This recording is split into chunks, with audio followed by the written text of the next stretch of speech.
Assalomu alaykum. Men Habibozoda Sharif Rashidov nomidagi Samarqand davlat universiteti Urgut filiali talabasiman. Bugun biz sizlar bilan o'qituvchining kommunikativ qobiliyatini rivojlantirishga qo'yiladigan talablar mavzusini ko'rib o'tamiz. Buni 3 darajaga bo'lib oldim. Birinchisi, o'qituvchining kommunikativ qobiliyatini mohiyati.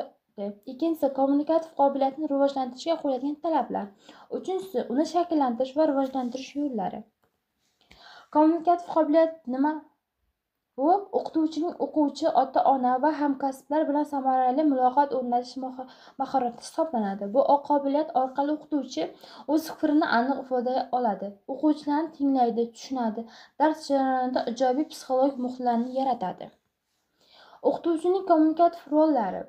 Bu o'qituvchining muloqotda bir vaqtni o'zida quyidagi rollarni bajaradi. Birinchisi, axborot beruvchi, bilim manbai hisoblanadi. Ikkinchisi, motivator, o'quvchini rag'batlantirish.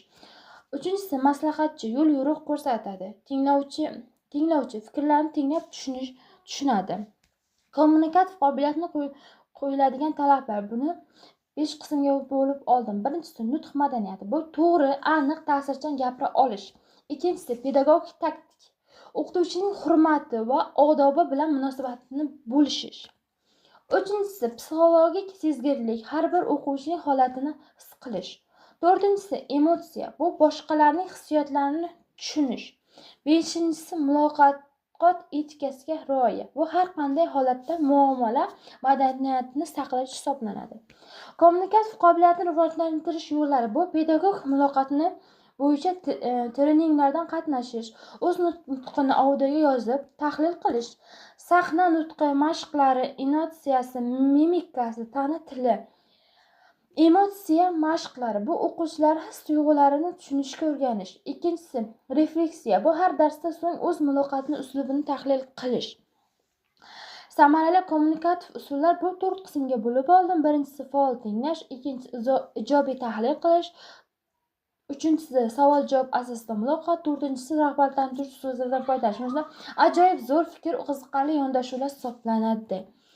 Zamonaviy texnologiyaning o'rni. Bu multimedia vositalar orqali ta'sirchan dars o'tish, virtual muloqot, onlayn darslarda ham samimiy aloqa hisoblanadi. Bu ijobiy tarmoqlarda professional muloqotni madaniyatni shakllantirish. Buni xulosa.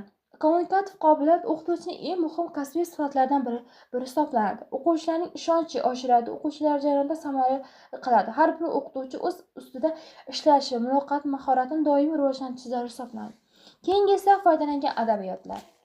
Bularda Abdullayeva 2021-pedagog mahorati va kommunikativ kommunikatsiyasi asosida Toshkent O'zbekiston Milliy universiteti nashriyoti hisoblanadi. Ikkinchi adabiyotim Karimov VM 2020-yil pedagogik psixologiya Toshkent fan texnologiyasi hisoblanadi. Uchinchi adabiyotim Yo'ldosh va J. Usmonov 2019 pedagogika nazariyasi va amaliyoti Toshkent Dubub nashriyoti hisoblanadi. To'rtinchisi Hajichayeva M 2022 pedagogik muloqoti va uning samaradorligi Toshkent Isfon nashriyoti hisoblanadi.